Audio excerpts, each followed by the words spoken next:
সাংবাদিক ইলিয়াস হোসেন উনি বলার চেষ্টা করছেন যে ৭১কে দূরে ঠেলে দিয়ে আমরা যাতে পাকিস্তানের সাথে সম্পর্ক করি, ৭১কে দূরে ঠেলে দিয়ে কিংবা ৭১কে ভুলে গিয়ে পাকিস্তানের সাথে বাংলাদেশের সুসম্পর্ক করাটা কখনোই সম্ভব না। যদি আপনি স্বাধীনতা যুদ্ধকে বিশ্বাস করেন এবং স্বাধীনতাকে ধারণ করেন আপনার মধ্যে, তাহলে কখনোই আপনি যতক্ষণ না পাকিস্তান ইন্টারন্যাশনালি আমাদের কাছে ক্ষমা চাইবে ততক্ষণ আমরা কখনোই পাকিস্তানকে ক্ষমা করতে পারবো না কিংবা পাকিস্তানের সাথে সুসম্পর্ক করার কোনো অবকাশ নাই।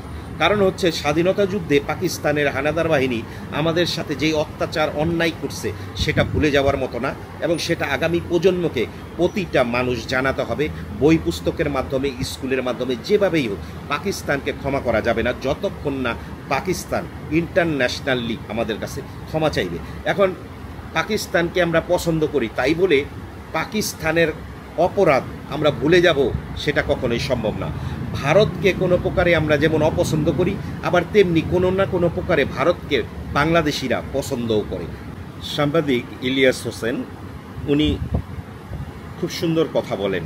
ইদানিং ওনার একটা ভিডিও আমার সামনে এসে পৌঁছেছে। এই ভিডিওটার মধ্যে উনি বলার চেষ্টা করছেন যে উনি গ্যারান্টি দিয়ে বলতেছেন বাংলাদেশের যদি অন্য কোনো দেশ আক্রমণ করে তাহলে সবার আগে সাহায্যের জন্য এগিয়ে আসবে পাকিস্তান, এবং বাংলাদেশের উচিত পাকিস্তানের সাথে সুসম্পর্ক গড়ে তোলা, বাংলাদেশের পণ্য পাকিস্তানে বিক্রি করা এবং পাকিস্তানের পণ্য বাংলাদেশে কেনা। বিভিন্নভাবে উনি বলার চেষ্টা করছেন যে বর্তমানে পাকিস্তান হচ্ছে বাংলাদেশের একমাত্র বন্ধু এবং সারা জীবন পাকিস্তানি বাংলাদেশের বন্ধু থাকবে। এটা পাকিস্তানকে বাংলাদেশ থেকে ভাগ করে দিয়েছে, এটা ব্রিটিশের চক্রান্ত ছিল।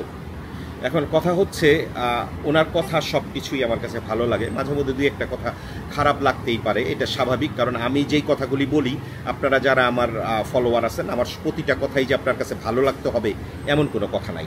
কিছু কথা আপনার ভালো নাই লাগতে পারে, তেমনি সাংবাদিক ইলিয়াস হোসেনের অনেক কথাই আমার ভালো লাগে, কিছু কথা আমার খারাপ লাগতে পারে।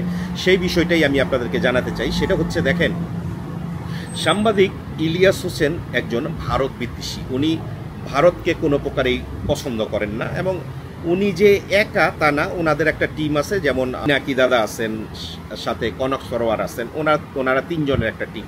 এই তিনজনের টিমটা কোনো প্রকারেই ভারতকে পছন্দ করেন না, এবং এটা স্বাভাবিক, ভারতের না পছন্দ করার তেমন কিছু নাই।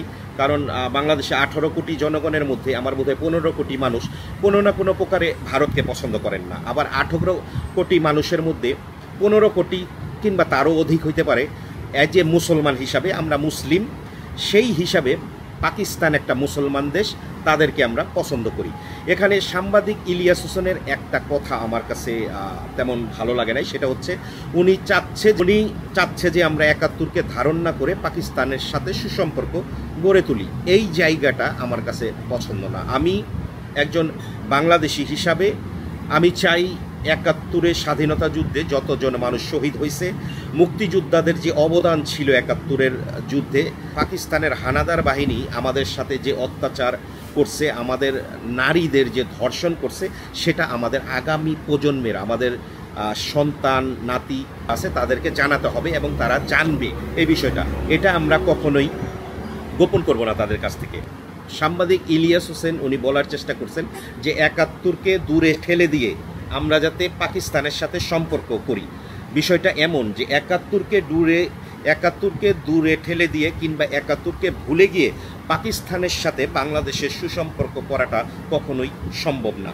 যদি আপনি স্বাধীনতা যুদ্ধকে বিশ্বাস করেন এবং স্বাধীনতাকে ধারণ করেন আপনার মধ্যে, তাহলে কখনোই আপনি যতক্ষণ না পাকিস্তান ইন্টারন্যাশনালি আমাদের কাছে ক্ষমা চাইবে ততক্ষণ আমরা কখনোই পাকিস্তানকে ক্ষমা করতে পারবো না কিংবা পাকিস্তানের সাথে সুসম্পর্ক করার কোনো অবকাশ নাই।